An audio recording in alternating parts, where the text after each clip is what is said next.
aku secara singkat jelasin sistematikanya itu kayak gini ya teman-teman. Jadi kalau debat itu ada dua sistem biasanya, ASEAN Parlemen sama British Parlemen. Kalau misalnya ASEAN Parlemen itu ada 3 lawan 3, 3 versus 3. Kalau British Parlemen biasanya adalah 2 lawan 2.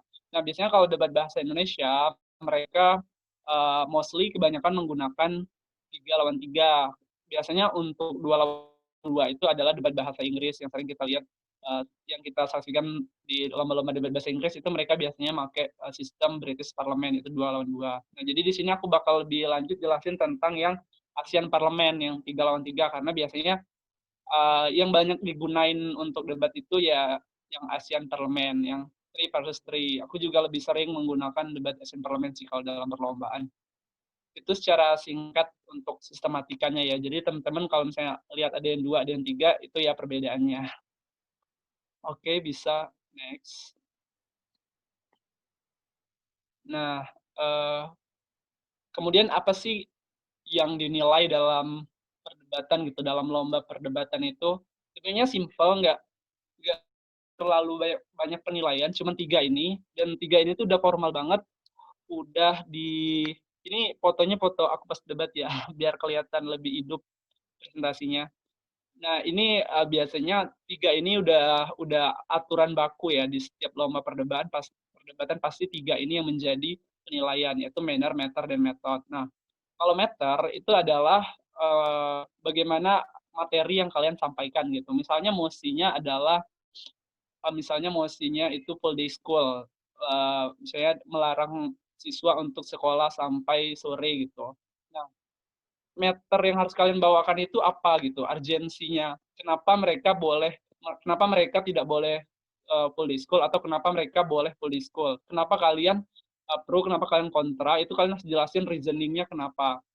Karena itu benar-benar penilaiannya besar di meter, biasanya lebih 40% atau lebih, biasanya yang membuat tim menang itu juga karena meter. Tapi ada juga hal-hal lain, penilaian lainnya itu adalah manner. Manner itu adalah cara kalian menyampaikan materi tersebut gitu. Percuma kalau kayak materi kalian udah bagus, tapi kalian nyampainnya itu nggak bagus gitu. Kalian nyampainnya terbata-bata atau kalian nyampainnya benar-benar nggak secara detail atau secara garis umumnya aja. Itu juga mempengaruhi nilai. Jadi make sure kalian menyampaikannya itu dengan lugas, lantang dan benar-benar detail, terstruktur dan juga rapi gitu. Nggak ngawur ya ngomongnya, nggak acak-acakan maksudnya gitu. Jadi manner juga mempengaruhi kalian. Terus juga manner ini juga dilibatkan mengenai cara kalian dalam menyampaikan itu sopan atau enggak gitu, atau kalian kayak apa ya, kayak nggak punya manner tuh kayak nggak punya attitude dalam menyampaikan. Nah itu juga kayak seni berdebat sih. Dan yang terakhir itu adalah metode. Metode ini strategi atau susunan yang mau kalian sampaikan. Kayak strategi ini, misalnya pembicara satu, nanti kamu nyampein ini ya, pembicara kedua kamu nyampein ini, pembicara ketiga kamu nyampein ini, itu yang dinamakan metode. Jangan kayak pembicara satu ngomong ini, terus pembicara kedua nanti ngomong yang sama, terus pembicara ketiga kayak ngomong yang sama, kayak sama semua, itu kan yang dinilai juga cuma satu gitu, cuma atau justru kayak pembicara satu ngomong tentang full day school, tiba-tiba pembicara kedua ngomong tentang hal lain kayak sistem zonasi. Itu kan kayak dua hal yang berbeda kan. Jadi pastikan bahwa uh, itu terstruktur dan terstrategi antara pembicara pertama, kedua, dan ketiga. Jadi nggak acak-acakan dan nggak keluar dari emosi gitu. Nah, itu yang dinilai dalam perdebatan, 3 itu. Nggak ada yang lain sih sebenarnya kayak urgensi kalian, materi kalian, cara menyampaikan kalian dan strukturnya. Itulah yang orang-orang nilai dalam perdebatan. Biasanya proporsinya itu untuk meter itu paling besar, bisa 40%, dan kemudian manner itu bisa 30%, atau yang terakhir itu meter bisa 20%. Jadi pastikan kalian besar di semuanya, tapi yang paling penting adalah materi sih. Materi yang paling penting gitu. Oke, bisa next. Dan selanjutnya, nah, strategi susunan pembicara. Ini aku andaikan orang-orang ini adalah pembicara satu, pembicara kedua, pembicara ketiga ya. Fotonya aku ambil di Canva. Nah, jadi aku ibaratkan ini adalah pembicara satu, pembicara kedua, pembicara ketiga, dan susunannya seperti ini ya teman-teman. Jadi kalian bicaranya itu terstruktur gitu, kayak nggak kayak pembicara satu ngomongin tentang contoh, terus pembicara kedua jelasin tentang definisi, itu kan kebalik. Jadi kalau bisa susunannya itu yang rapi, yang benar-benar terstruktur, kayak dari umum ke spesifik gitu. Dari hal yang kita bahas secara umum ke hal yang lebih, kemudian kedua, ketiga itu lebih detail lagi. Jadi kayak kelihatan siapa yang benar-benar menguasai emosi dengan matang gitu. Emosi itu ini ya, yang hal yang kita perdebatkan bagi teman-teman yang belum tahu mungkin. Nah, pembicara satu itu wajib banget kalian menyampaikan definisi emosi. Misalnya kayak yang tadi emosinya ada full day school. Kalian harus jelasin pengertian full day school itu apa. Secara landasan yuridisnya apa, hukumnya apa, kayak benar-benar secara umum kalian jelasin untuk pembicara pertama. Kemudian kalian juga jelasin latar belakang masalah. Nggak ada satupun mosi yang muncul tanpa ada masalah. Pasti mosi atau hal yang kita perdebatin itu ada karena pasti ada suatu permasalahan di dalamnya. Kayak pro kontra misalnya Jokowi, kayak kenapa mosi ini muncul pasti karena Jokowi bermasalah, atau mosi apa lagi ya, kayak pembangunan infrastruktur Indonesia berfokus ke kelautan. Itu kan karena adanya suatu keraguan ataupun suatu permasalahan yang muncul di masyarakat gitu. Latar balik lagi ke latar belakang bicara pertama. Kemudian juga kalian harus bisa bawa dampak positif dan dampak negatifnya. Misalnya dampak positif ketika mosi ini diterapkan apa, sementara dampak negatif ketika ini tidak diterapkan apa gitu. Kan pembicara pertama harus bisa bawa gambaran kenapa mosi ini benar-benar layak kalian menangkan. Misalnya kalau kalian di pro, kalian harus jelasin kenapa full day school ini uh, kenapa full day school ini baik diterapkan gitu kalau pembicara pertama. Dan terakhir, pembicara pertama harus jelasin tujuan kenapa mosi ini berdiri. Kayak tujuan kami berdiri pada mosi ini adalah agar anak-anak bisa mengembangkan, agar siswa-siswa misalnya bisa mengembangkan uh, kecerdasan mereka dan juga keterampilan mereka, agar karena hal tersebut baik dilakukan jika mereka lebih lama di sekolah, kayak gitu tujuannya misalnya. Itu disampaikan oleh pembicara pertama di akhir.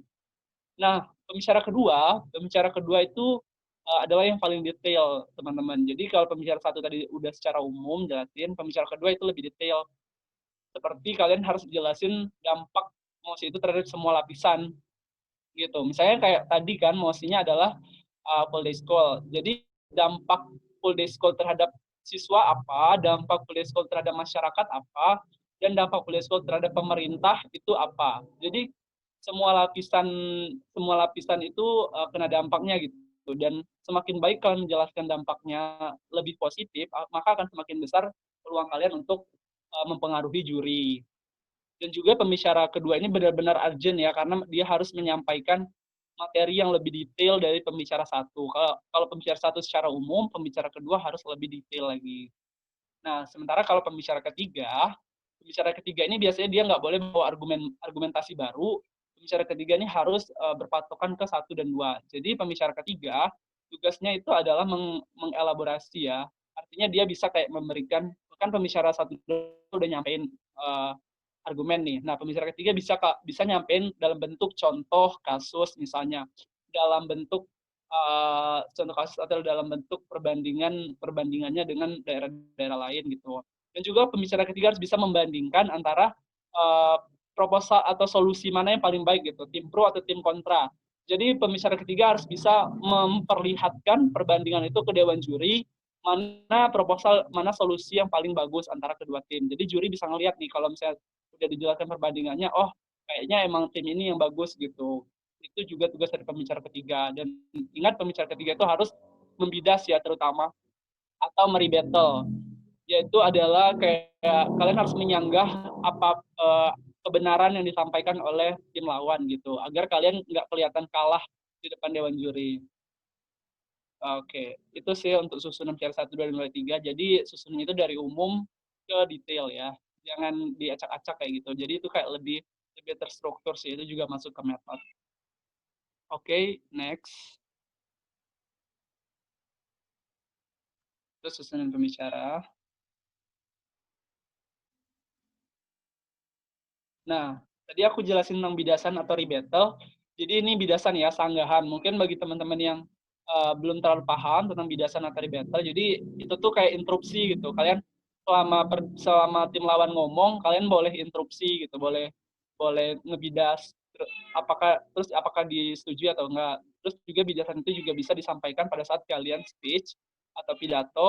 Jadi kayak kalian bisa menyampaikan kesalahan kesalahan tim lawan itu pada saat kami menyampaikan materi kalian gitu. Nah, tapi kalian nggak boleh asal bidas aja gitu. Pasti ada hal-hal yang harus diperhatikan. Jangan asal nyalahin aja tapi nggak punya bukti gitu kan. Itu kan sering banget terjadi kayak kita di kehidupan kita nyalahin orang tapi nggak tahu buktinya. Nah, kalian harus bisa menyanggah atau membidas atau merebuttal dengan beberapa teknik seperti kalian itu jangan egois gitu. Karena aku lihat dalam perdebatan itu kadang dikit-dikit interupsi gitu. Interupsi, interupsi, interupsi kayak gitu terus. Itu kan juga kayak ganggu sebenarnya tujuan kita adalah untuk membuat lawan terkecoh kan. Tapi itu sebenarnya juga nggak baik di mata dewan juri kayak apa sih tim ini ganggu terus kayak orang nggak diberi kesempatan lagi buat ngomong kayak dia interupsi terus itu kan juga masuk ke manner cara attitude dalam berdebat gitu. Itu juga jangan egois ya. Terus ya jangan terlalu sering yang kayak tadi. Terus juga tentukan timing kalau kalau mau ngebidas atau kalau mau nge-rebuttal itu waktu yang pas gitu. Jangan kayak dia belum nyampein materi terus kalian udah ngebidas terus apa yang mau kalian sanggah gitu. Apa yang mau kalian bidas atau kayak misalnya di menit-menit akhir justru kalian ngebidas kayak udah mau selesai baru kalian ngebidas itu kan kayak percuma kayak nggak bakalan diterima dia. Waktu-waktu yang pas itu kayak bisa jadi 1 menit setelah dia berbicara atau 2 menit setelah dia berbicara dan juga misalnya 2 menit sebelum dia mengakhiri materinya gitu waktu yang tepat kayak gitu sih terus juga uh, bisa juga pas dia lagi jeda ngomong pas dia mau pindah pindah argumen kalian bisa bisa ngasih argumen bisa ngasih tanggahan atau kalau misalnya dia lagi kayak gagap kayak dia nggak tahu lagi mau ngomong apa kalian bisa bidas itu kemungkinan besar akan terima bidasan kalian gitu. Nah juga kalian pikirkan dengan matang gitu jangan asal bidas kayak tadi mau full day school terus kalian kayak ngomong bidas nggak setuju bahwa kalau full day school nanti anak nggak bisa bermain di luar. Nah itu kan harus pikirkan dengan matang. Apakah memang dengan adanya full day school mereka benar-benar nggak bisa bermain di luar sekolah gitu? Kalian harus bisa tunjukkan bukti atau fakta yang menunjukkan kebenaran itu adanya kebenaran itu gitu. Jangan kayak asal asal bidas aja tapi nggak tahu apa yang sebenarnya kalian bicarakan. Itu sih kayak tips-tips dalam membidas atau merebattle sebuah tim.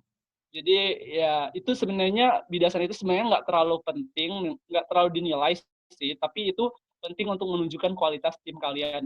Apakah kalian adalah tim yang mampu menyerang atau kayak cuman bertahan aja ya, ngomong-ngomong aja nggak ngebidas apa-apa. Itu dilihat oleh tim. Kalau misalnya kalian bagus dalam menyerang tim lawan, itu dapat nilai plus bagi tim kalian gitu. Oke, bisa next. Se aku sorry ya kalau ngomongnya kecepatan. Karena bahas debat biasanya ngomongnya agak cepet. Nah, ini ada beberapa tips dari aku yang berdasarkan pengalaman juga sih, pengalaman beberapa kali ikut debat dan ada jatuh bangunnya juga dari awal sampai sekarang dan aku udah ngumpulin kayak beberapa pengalaman itu. Aku mau ngasih tips kalau eee, yang pertama itu jangan keluar dari emosi. Kebanyakan kita adalah membahas perdebatan saking ingin detailnya, saking ingin terlihat bagus dewan juri, kadang kita keluar dari emosi gitu. Kayak misalnya aku ambil contoh kasus yang kayak debat tentang full day school tadi, kayak, kalian di pro terus kalian mau full day school, terus misalnya kalian bilang, nanti orang tua nggak mampu bayarnya karena orang tua di Indonesia pekerjaannya itu rata-rata kayak petani, sementara petani tidak memiliki pendapatan yang cukup, sebulan misalnya cuma 1 juta. Itu kan kayak udah keluar banget dari emosi. Kita tadi bahas full day school, tapi ini malah bahas tentang pekerjaan orang tua siswa gitu. Itu kan kayak out of the motion ya. Jadi sebisa mungkin tetap dalam lingkaran emosi itu, biar debatnya juga kayak terarah gitu. Kalau misalnya pun kalian ngelihat tim lawan itu bilang kayak gitu, nah itu sebenarnya ladang yang bagus buat kalian untuk nge atau ngebidas. Bilang aja kayak Dewa Juri yang terhormat, tim lawan kayaknya sudah keluar dari mosi perdebatan yang telah kita bahas hari ini gitu. Kayak itu juga bisa mengingatkan juri dan juga bisa menjadi nilai plus kalian. Terus juga berpikir sambil mendengarkan. Kalian juga kayak harus bisa multitasking ya. Kan selama misalnya pas tim lawan ngomong, kalian mendengarkan apa yang dia sampaikan. Tapi selama dia menyampaikan itu, sebisa mungkin kalian juga harus berpikir apa bidasan yang tepat untuk yang dia omongkan atau apa yang akan kalian sampaikan berikutnya gitu. Kalian juga harus berpikir, terus juga kalian harus sembari mendengarkan apa yang dia sampaikan gitu. Kayak harus benar-benar multitasking antara pendengaran selama otaknya itu juga harus bekerja secara beriringan gitu. Karena kalau kita mendengarkan aja kayak kita nggak tahu kadang apa yang mau dibidas atau kadang apa yang mau disampaikan setelah dia berbicara gitu. Atau kalau kita berpikir aja kita nggak tahu apa yang disampaikan kalau kita nggak mendengar. Kalau bisa dua hal ini harus dilakukan secara beriringan. Kayak susah sih tapi kalian harus ngelakuin itu kayak secara cepat gitu, berpikir cepat dan mendengarkan dengan seksama. Terus juga ini sih kayak pemanisnya itu gunakan adegium atau kata-kata yang baku yang formal. Bukan bukan kata-kata baku formal yang setiap saat debat kalian sampaikan ya, cuman kayak beberapa kata aja kayak eh, akulturasi atau kayak asimilasi atau kayak eh, konjungsi, kayak kata-kata yang sulit kayak kata yang jarang dipakai orang gitu. Kayak keren aja gitu kalau kalian nyampainya dalam perdebatan. Itu juga kayak melihat juri, oh kayaknya tim ini cerdas di dalam menggunakan kata-kata yang baik dan benar gitu. Nggak harus selalu menyampaikan dari awal sampai akhir sih. Kadang juga kalian bisa nyelipin kata-kata itu. Terus juga ada gium itu kayak kata-kata pembuka atau kata-kata yang pemanisnya biar bisa menarik perhatian juri. Misalnya kayak uh, Vox Populi, Vox Dei, Tuhan, suara rakyat, suara Tuhan gitu. Itu kayak pembuka, terus kalian bisa bilang assalamualaikum atau selamat sore, baru kalian memulai debat. Kayak pembukanya gitu. Tapi kalian harus perhatikan kalau kalimat pembukanya itu harus sesuai dengan mosi kalian gitu. Misalnya mosi kalian tadi kayak full day school ya. Nah, terus kalian tim kontra bisa jadi kayak ada idiomnya itu belajar tidak harus dari rumah, tapi belajar bisa dari bisa dari mana saja. Assalamualaikum warahmatullahi wabarakatuh, selamat sore, saya dari ini. Itu sih kayak pembukanya. Itu kayak first impression juri ngelihat kalian gitu. Kayak pandangan pertama juri ngelihat kalian itu bisa dari adegium itu. Dan juga kayak nah ini sih kayak penting banget komunikasi tim karena aku beberapa kali ngelihat orang dalam berdebat itu kadang dia cuman sibuk sama dirinya sendiri gitu. Kan debat kan bertiga tuh biasanya, kadang orang ya sibuk sendiri-sendiri mau nyampein maksudnya sendiri-sendiri, mau nyampein argumentasinya sendiri-sendiri. Nah, usahakan kalian untuk berkomunikasi dengan tim kalian, jarak 2 dan 3. Apa sih yang mau kalian sampaikan gitu. Nah, aku kalau pengalaman sama tim aku biasanya yang pertama kami lakuin setelah setelah case building ya, setelah membangun argumen adalah komunikasi apa sih yang mau kita bawain nih. Misalnya, oh aku kan pembicara pertama nih, aku bakal bawa ini ya, terus kamu bawa ini, terus pembicara ketiga nanti kamu bantah ini, tim lawan ini kayak. Terus juga kayak pembicara kedua kamu nanti nyampein ini, terus contoh kasusnya disampaikan oleh pembicara ketiga. Nah, komunikasi itu penting teman-teman agar nggak ada miskomunikasi dan juga nggak ada inkonsistensi gitu.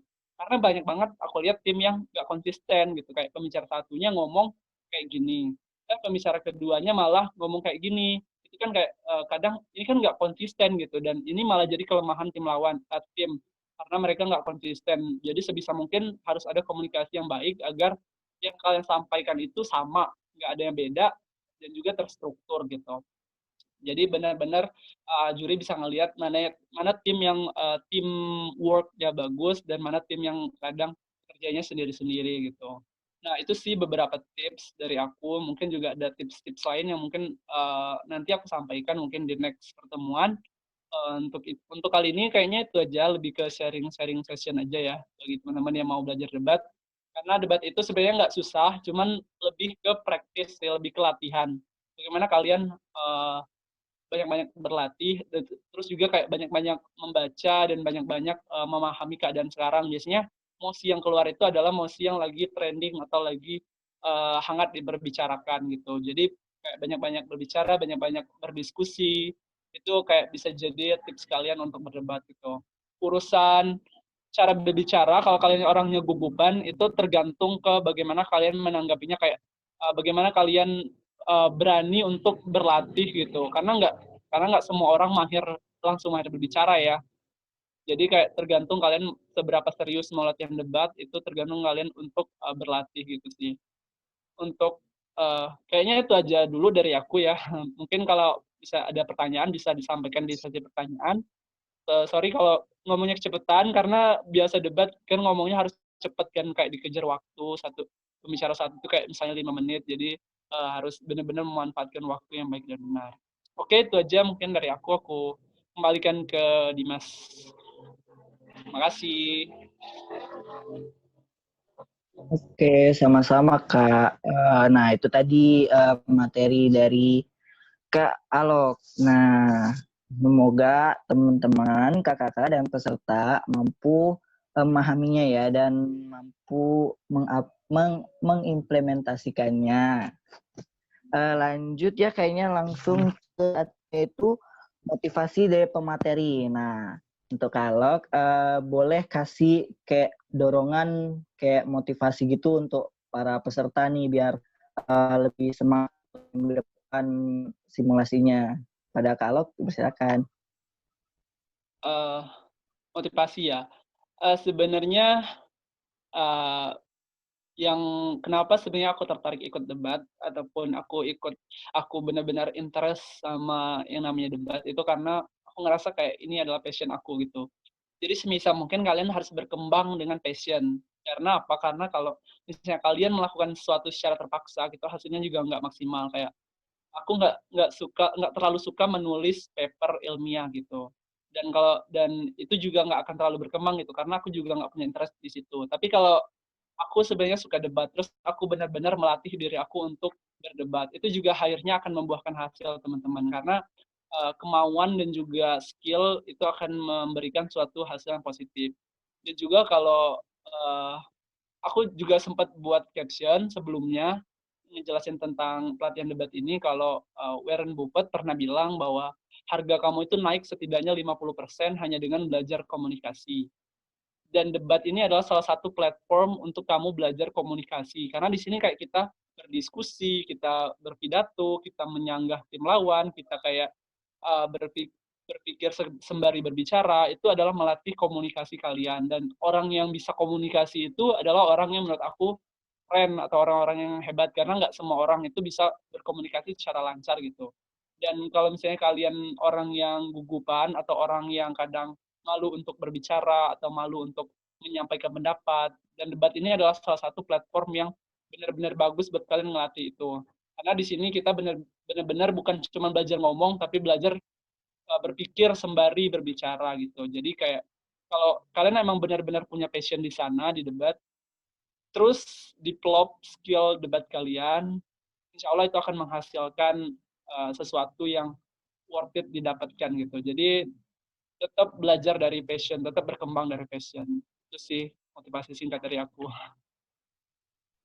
Nah, itu tadi tuh motivasi dari Kak Alok. Jadi intinya itu ini juga harus disesuaikan dengan passion ya Kak ya. Passion, kalau udah punya passion, mudah nanti lanjutnya. Nah, bagi kalian yang sering banget debat sama temen tuh, aplikasiin tuh di pelatihan ini. Oke, mungkin itu motivasi dari Kak Alok. Semoga bisa nge-push dan semoga minggu depan kalian bisa semangat simulasinya. Oke, lanjut Amin. nih ke sesi tanya jawab. Nah, untuk tanya jawab ini, ya Mel, sabar Melinda. Bisa langsung di unmute ya, dan langsung tanyakan.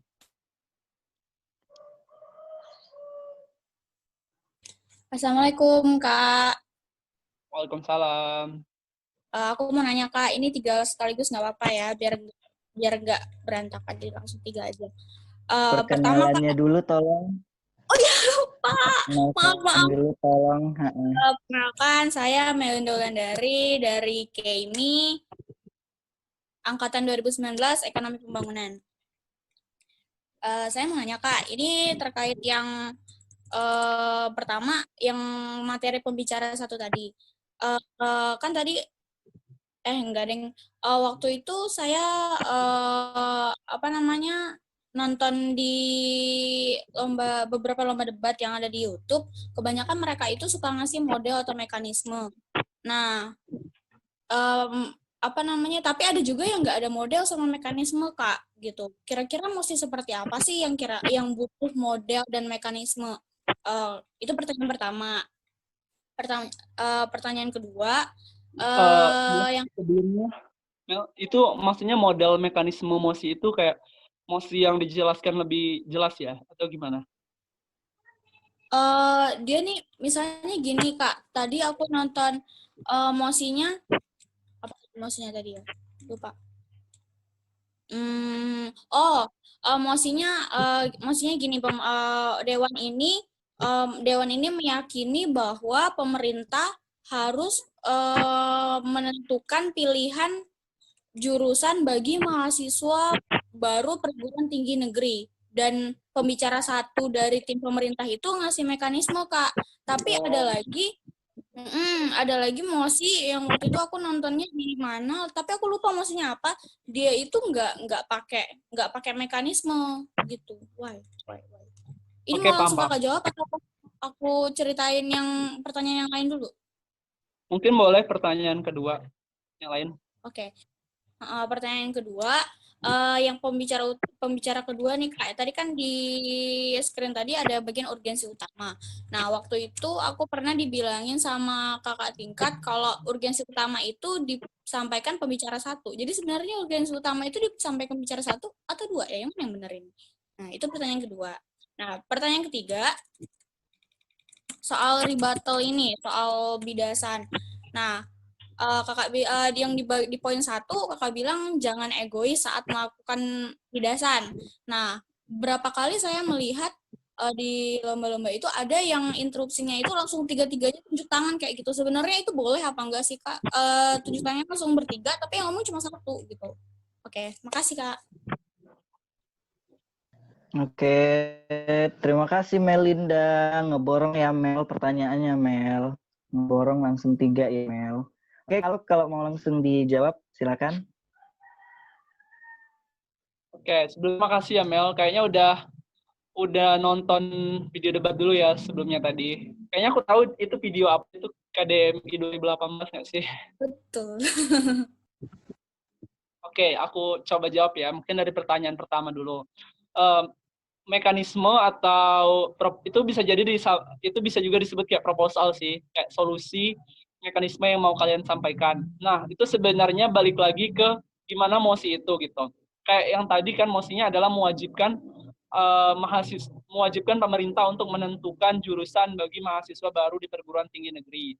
Nah, itu tergantung posisi kalian. Misalnya kalian di tim pro, kalau kalian di tim pro, kalian memang wajib memberikan mekanisme seperti apa kalian harus menerapkan mosi ini gitu. Sama kayak full day school tadi. Kalau misalnya kalian di tim pro, kalian harus juga bisa menjelaskan bagaimana mekanisme full day school yang baik dan benar. Kayak misalnya mekanismenya adalah siswa harus belajar dari jam 8 sampai jam 4, kemudian Sabtu Minggu diliburkan, kayak itu mekanismenya. Ada juga mosi yang sebenarnya nggak usah pakai mekanisme gitu.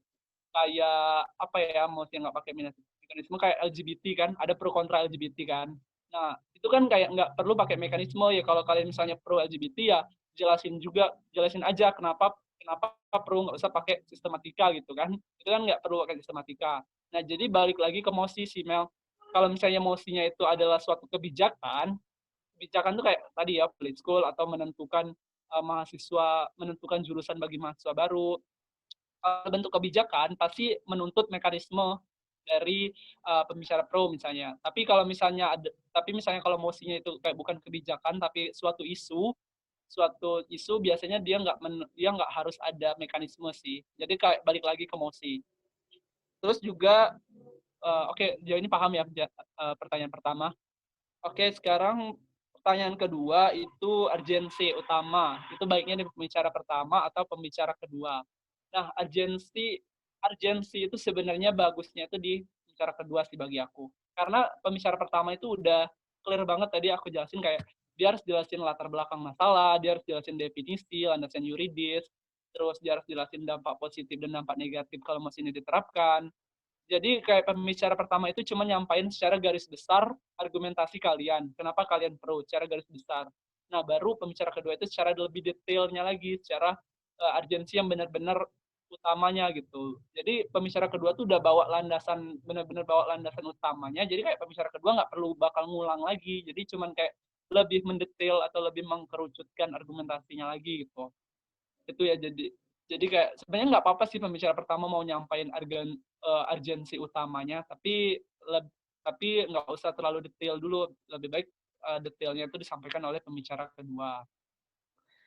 Nah, untuk yang ketiga tadi, interupsi ya. Aku juga dulu pas awal-awal sering sama tim sih interupsi barengan bertiga pas maba.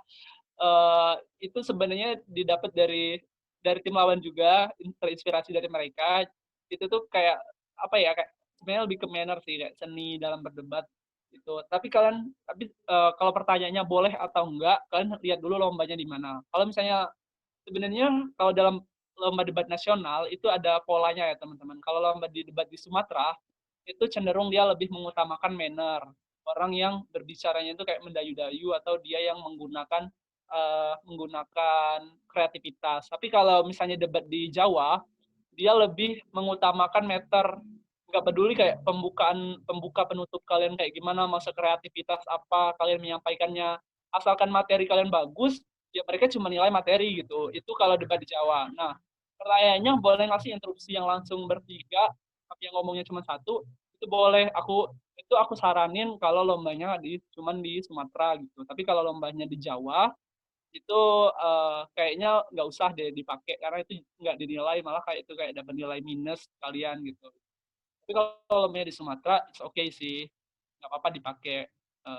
Tapi sebenarnya nggak harus bertiga juga nggak apa-apa. Intinya lebih ke materi sih menurut aku. Oke, itu mungkin kalau belum jelas bisa tanyain lagi. Oke, makasih Kak. Sama. Oke, thank you Melinda. Oke, yang ingin bertanya lagi langsung di unmute aja.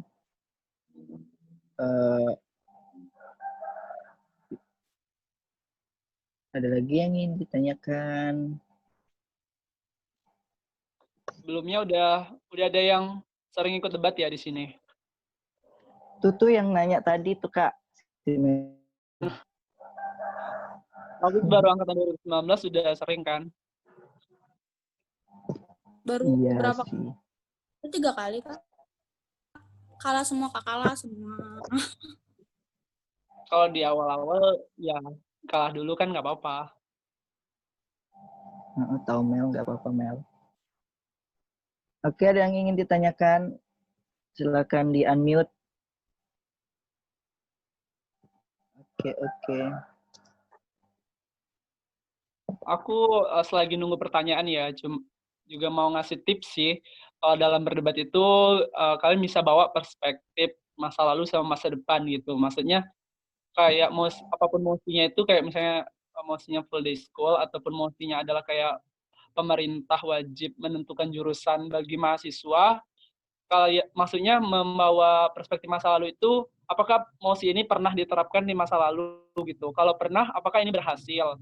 Apakah ada sisi positif atau negatifnya? Tapi kalau misalnya terus juga kalau perspektif kayak masa depan gitu, kalian berpikir ke depan, jangan cuma berpikir di saat ini. Kalau mosi ini diterapkan, apa sih dampak konkretnya beberapa tahun yang akan datang, 5 tahun yang akan datang, 10 tahun yang akan datang? Apakah akan berdampak ke masa depan gitu? Itu sih kayak kalian harus bisa bawa dimensi waktu terhadap suatu mosi, apakah ada dampak di masa lalu atau ada dampak di masa depan.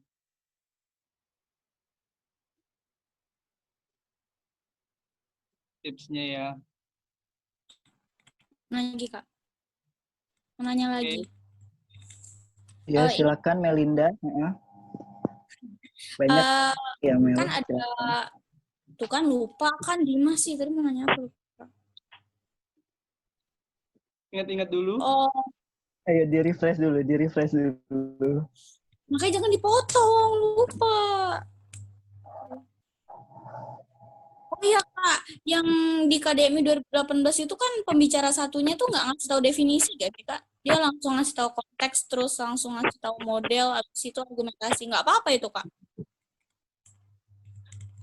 Karena aku lihat nggak ada yang harus didefinisiin sih sebenarnya dari mosi itu kan. nantinya pemerintah menentukan jurusan bagi mahasiswa. Kayak nggak ada definisi yang harus kita jelasin kan, kayak mahasiswa orang udah tahu definisinya, jurusan juga orang udah tahu. Beda kalau kayak MOSI yang kayak sebelumnya aku jelasin kayak full day school, mungkin ada beberapa yang nggak tahu itu apa. Jadi balik lagi ke MOSI sih. Ada MOSI yang emang dia harus butuh butuh definisi, ada yang enggak. Kalau enggak ya enggak, ya ngapain nyampein gitu kan, orang juga udah tahu semua gitu. Jadi ya balik lagi ke MOSI sih sebenarnya itu. Oh, jadi ada beberapa hal yang tergantung MOSI gitu ya, Kak? Ada yang masih yang butuh mekanisme, ada yang perlu definisi, ada yang enggak gitu. Oke. Kasih, Kak. Ya karena pas definisi yang enggak semua, bukan berarti pembicara satu itu menjelaskan tentang definisi, enggak berarti semuanya itu harus didefinisikan. Cuman kata-kata yang susah dimengerti oleh masyarakat aja gitu yang didefinisikan. Kalau kata yang secara umum, rasa nggak usah ya, ngabisin waktu juga, mending jelasin yang lain gitu. Oke. Kalau atas jawabannya, dan terima kasih kepada Melinda karena telah memborong sesi tanya jawabnya ya. Melinda. Oke, Ya. sebelumnya nih, sebelum lanjut, masih ada yang ingin yang ditanyakan? Masih ada nggak? Jangan-jangan Melinda lagi nih. Jangan-jangan Melinda lagi nih. Orang yang bertanya ya atas 4 pertanyaannya. Ada, Kak. Saya, Kak. Izin. Ya. Silakan. Nama saya Muhammad Raffi dari KEIMI jurusan Ekonomi Bangunan 2019.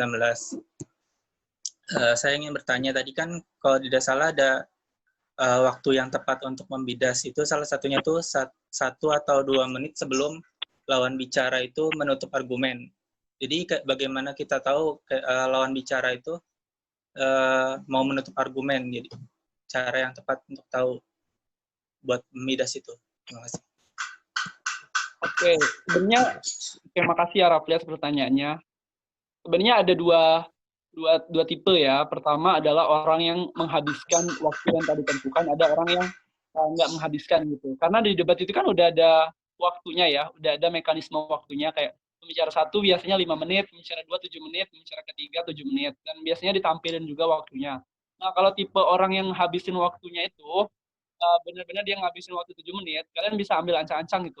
Kalau misalnya di pertanyaan, kalau misalnya dia di udah menit ke-5, kalian bisa interupsi. Tapi kalau udah menit ke-6, biasanya udah nggak bisa lagi sih. Menit ke-7 juga udah nggak bisa lagi sih.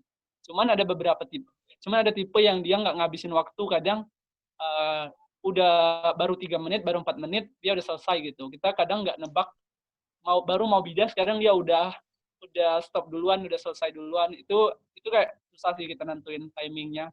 Nah, kalau nemu orang kayak gitu, mungkin ya udah, kamu nggak usah bidas pada saat dia berbicara, bisa kamu sampein pada saat kamu berbicara gitu. Misalnya unek-unek yang kamu mau sampaikan itu nggak usah langsung pas interupsi, karena mungkin dia udah selesai duluan ya, sebelum kita interupsi. Bisa kamu sampein pada saat kamu berbicara, pada saat kamu speech gitu. Kayak John Tromat, tim kontra mengatakan ini misalnya bla bla bla bla, yang tidak sempat mereka sampaikan gitu. Jadi bisa kamu sampaikan pada saat kamu speech sih, kalau misalnya dia cepet selesainya. Oke, itu Rafli. Ya. Gimana Kak Raffi? Udah jelas? Sudah jelas. Oke, terima kasih Kak.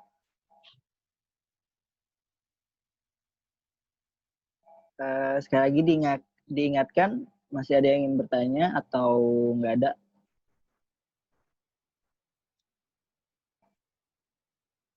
Oh iya, teman-teman mau nyampein juga, kalian juga selain ikut latihan debat, kalau mau langsung debatnya juga langsung juga ada. Sekarang debat online kan udah ada 2 tuh yang buka, kalau aku tahu ya. Yang PIS, yang P5 Sriwijaya yang diadain oleh Yurid, itu juga lagi buka lomba debat online.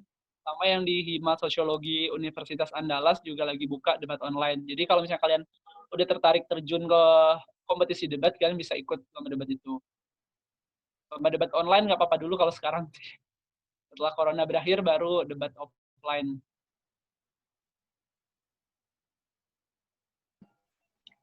Mana masih ada yang ingin ditanyakan atau nggak ada? Udah jelas?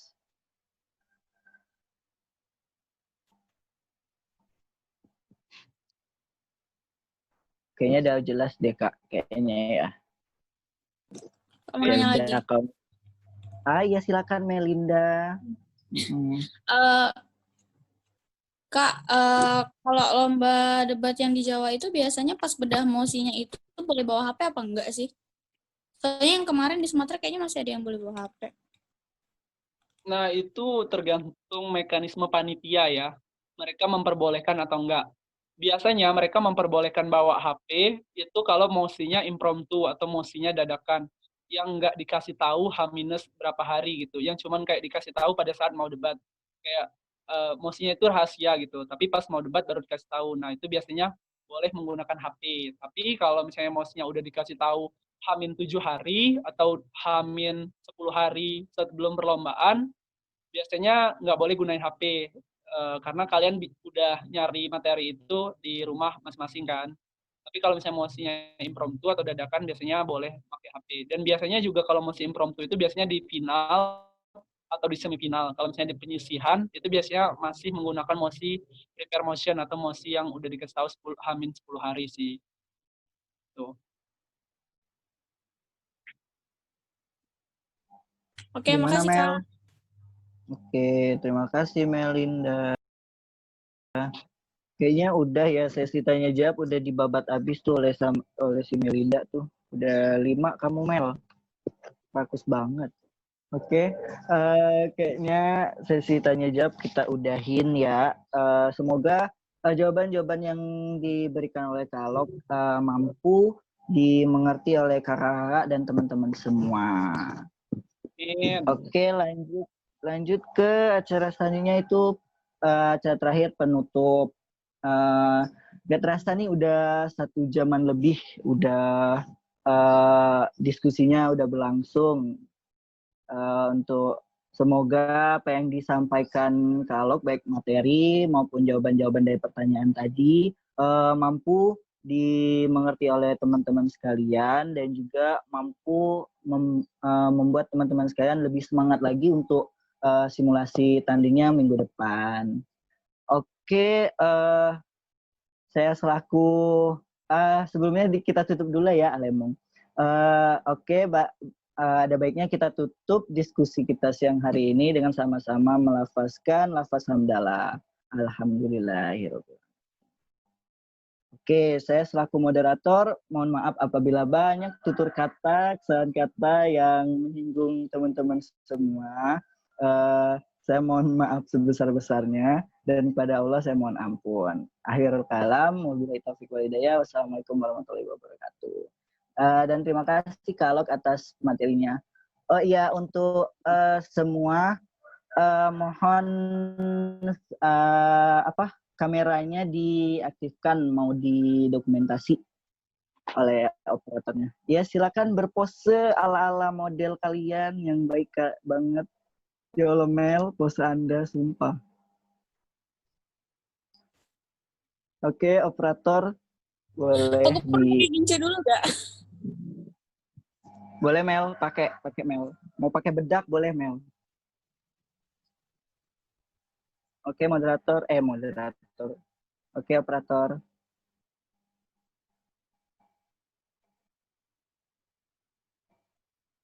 Oke, udah. Oke, thank you Kalok ya.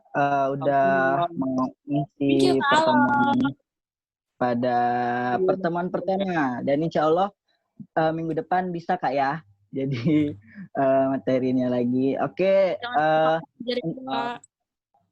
Oke, untuk hari ini sekian dan sampai bertemu minggu depan. Siapkan mental kalian untuk bertanding. Mel, jangan banyak bercanda lu Mel. Minggu depan lu tanding kalau lu. debat mungkin aku bercanda. Ya ampun, tolong jangan suzon. Oke, itu aja ya. Bye. Assalamualaikum semua. Waalaikumsalam.